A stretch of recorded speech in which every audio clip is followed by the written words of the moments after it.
জলপাইগুড়িতে সকল মহিলাদের অন্নপূর্ণা যোজনায় আওতায় আনা ও মহিলাদের অন্নপূর্ণা যোজনার বিভিন্ন বিষয়ে আপডেট দেওয়ার দাবি জানালো জলপাইগুড়ি জেলা কংগ্রেস ও শহর ব্লক কংগ্রেস। এই দিন এক সাংবাদিক সম্মেলনের মাধ্যমে এই কথা ঘোষণা করেন জেলা কংগ্রেস সভাপতি অমিত ভট্টাচার্য ও শহর ব্লক সভাপতি অম্লান মুন্সি। তারা বলেন, অন্নপূর্ণা যোজনায় যে সমস্ত মহিলাদের বিভ্রান্ত হয়েছে তারা কোথায় যাবে, কি করবে, এই সকল বিষয়ে আপডেট দেওয়ারও দাবি জানানো হয়েছে রাজ্য সরকারের কাছে। এদিন জলপাইগুড়ি জেলা কংগ্রেস রাজীব ভবনে এই সাংবাদিক সম্মেলনের আয়োজন করা হয়। এদিন সংবাদ মাধ্যমের মুখোমুখি হয়ে জেলা কংগ্রেস সভাপতি অমিত ভট্টাচার্য কি জানিয়েছেন শুনুন। নমস্কার, আমরা দেখলাম, আমরা কংগ্রেসের থেকে, জেলা কংগ্রেস থেকে, টাউন ব্লক কংগ্রেস থেকে অবজার্ভ করলাম যে একটা সরকার এসছে, কথা না রাখার সরকার, প্রতিশ্রুতি না রাখার সরকার। বিভিন্ন প্রসঙ্গে অনেক প্রসঙ্গ তোলা যায়, সেই প্রসঙ্গে তো আমি অন্নপূর্ণা যে ভাতা দেওয়ার কথা সেই প্রসঙ্গেই বলছি। সারা জেলায়, রাজ্যেও খবর আপনারা দেখতে পাচ্ছেন, বিভিন্ন জায়গায় বিশৃঙ্খলা এটাকে কেন্দ্র করে, এবং জেলাতেও দেখতে পাচ্ছি বিভিন্ন জায়গায় চূড়ান্ত অসন্তোষ, মহিলাদের মধ্যে চূড়ান্ত অসন্তোষ, এবং একটা বৃহৎ অংশ এই এদিক ওদিক ছোটাছুটি করছে, বিভ্রান্ত হয়ে এই রোদের মধ্যে, এই ওয়েদারের মধ্যে ছোটাছুটি করছে একটা বিরাট অংশ।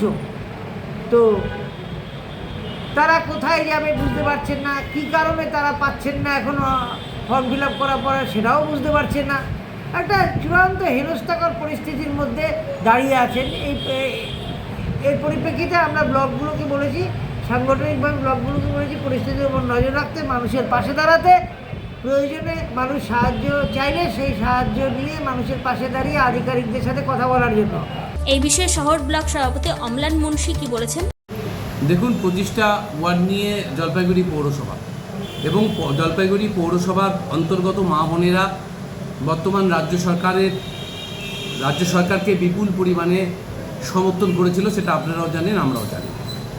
এবং সেখান থেকে তাদের প্রত্যাশা ছিল পূর্ববর্তী যে লক্ষ্মী ভাণ্ডার স্কিম, বর্তমানে অন্নপূর্ণা নাম দেওয়া হয়েছে, যেখানে 3000 টাকা করে দেওয়া হবে বলে প্রতিশ্রুতি ছিল, সেখানে মা বোনেরা সেই 3000 টাকা পেতে গিয়ে চরম হয়রানির শিকার হচ্ছে।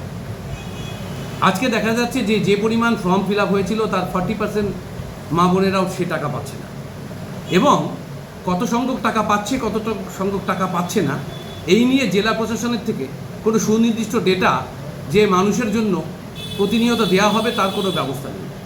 কেউ টাকা গত মাসে পেয়েছিল, এই মাসে পাচ্ছে না। কেন পাচ্ছে না এটা জানতে কোথায় যাবে? জলপাইগুড়ি পৌরসভা বা এসডিও অফিস বা ব্লক অফিসে। সেখান থেকে কোনো নির্দিষ্ট ডেস্ক নেই যেখান থেকে মা বোনদের সঙ্গে সুন্দর ব্যবহার করে তাদেরকে সুনির্দিষ্ট একটা কারণ জানানো হয়। আমি 25টা ওয়ার্ডের মা বোনদের সঙ্গে কথা বলে যেটা জানতে পেরেছি, আমাদের সাংগঠনিক শক্তি যা আছে তার ভিত্তিতে নির্ভর করে যেটা জানতে পেরেছি, যে যারা অনলাইনে অ্যাপ্লিকেশন করেছিল তাদের অ্যাপ্লিকেশনগুলো রিজেক্টেড দেখাচ্ছে। রিজেকশনের কারণ কি, এই উত্তর তো বর্তমান সরকার দেবে এবং সরকারের প্রশাসন দেবে। সেই উত্তরটা মা বোনেরা কোথা থেকে পাবে সেটা কি আপনারাই জানেন? আপনারা সাংবাদিক বন্ধু অনেক কিছু জানেন, আপনারাও হয়তো জানেন না। এই প্রচণ্ড রৌদ্রে মা বোনেরা কখনো পৌরসভায়, কখনো এসডিও অফিসে, এবং পার্শ্ববর্তী অঞ্চলের মা বোনেরা বিডিও অফিসে কোলে বাচ্চা নিয়ে ঘুরে বেড়াচ্ছে, যে আমাদের কেন পাচ্ছি না, বা গত মাসে কেন পেয়েছিলাম, এই বছর কেন ঢুকলো না, এই সমস্ত কোশ্চেনের উত্তর পাওয়ার জন্য। কোনোখানে কোনো কোশ্চেনের উত্তর নেই। জলপাইগুড়ি থেকে নিজস্ব প্রতিনিধির রিপোর্ট, টাইমস 14 বাংলা। আরো নিত্য নতুন ভিডিও পেতে এবং তথ্য জানতে আমাদের ফেসবুক পেজকে লাইক ও ফলো করে রাখুন। সেই সঙ্গে টাইমস 14 বাংলার ইউটিউব চ্যানেলকে সাবস্ক্রাইব করতে ভুলবেন না। মুখের উজ্জ্বলতা হারিয়ে গেছে, স্পট পড়ে গেছে, ব্রণ ভর্তি, তাই আর দেরি না করে আজই আসুন রায়গঞ্জের চণ্ডীতলায় হেলথ প্লাস মাল্টি স্পেশালিটি ক্লিনিকে, এবং এখানে পান অভিজ্ঞ ডাক্তার দ্বারা ফ্রি স্কিন টেস্ট। আরো বিস্তারিত জানতে যোগাযোগ করুন 9674895169 এই নম্বরে।